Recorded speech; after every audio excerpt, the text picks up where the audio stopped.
simulating probability of compound events. Well, let's remember that compound events means two or more events.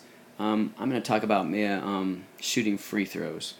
Now with shooting free throws, what makes it compound is not just one.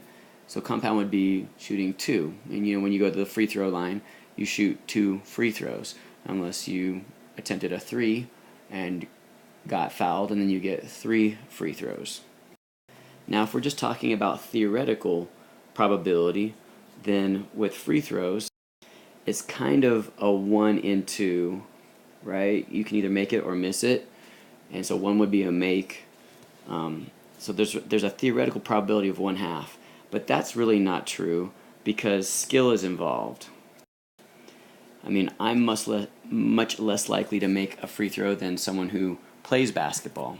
So really, it comes down to what your experience is. So let's say that someone on the basketball team has they're like a 67% free throw shooter. So they make 2 out of 3 in general. See, now we can work with that and that's really experimental probability, right? We've had that person shoot over and over again. So it's experimental probability. And that's really what we want to use today, is experimental. And now we want to simulate what is the likelihood that this person being fouled will go to the free throw line and make both free throws. So really the challenge is, and the point of this concept is, what would make an appropriate simulation? Well, we have to look at our sample space, or in this case, our denominator. We have a 3. So what can we use? Obviously we can't use a coin because we don't have 3 sides to the coin.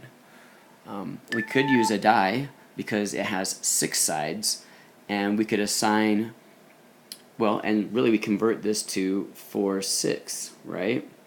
So we could assign, well, not really equal to, but the numbers 1 through 4 would represent a make, and 5 and 6 would represent a miss. And then the question is, how many rolls? Well, how many free throws? So you would roll twice and see how many out of those 2 rolls this person made. Now I want to tell you about other simulations. Oh, and you would make a table. We would want to do something like, how many. So this would be trial. So trial 1, trial 2, trial 3, trial 4, 5, and so on. And probably you would want to do at least 10 of those. I've run out of room. And then it would be number of free throws made.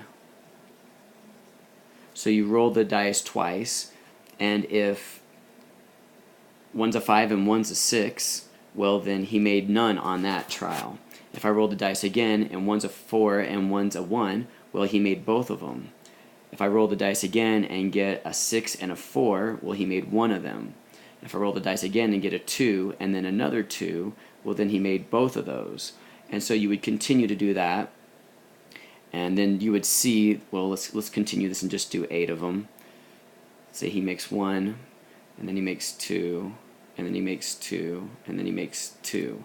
So what is the probability? Well, at this point, just out of the 8, the probability of making both shots, just out of this crude, and I just made it up, but there's 1, 2, 3, 4, 5.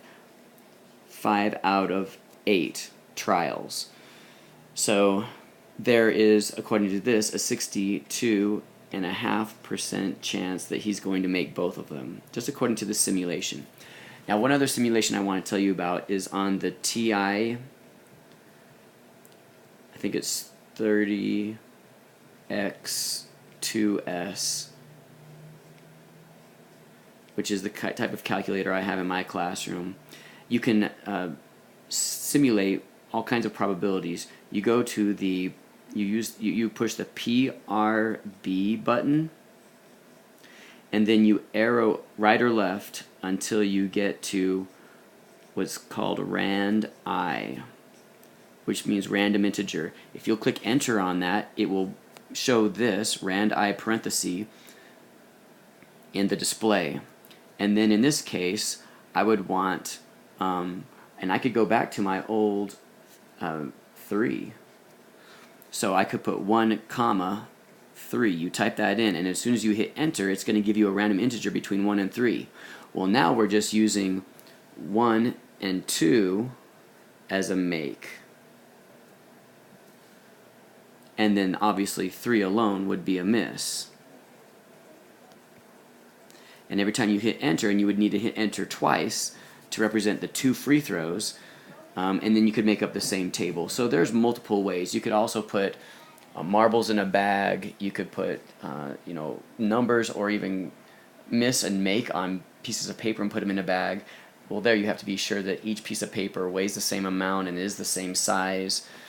It's just easier to use either a die, or really this one is really convenient because now you can use any sample space. You can do it out of 3, out of 4, out of 7, out of 13. And also, you never want to neglect the possibility of using a random number table. So if you Google random number table, it'll bring up bunches of images. You can click on any one of them.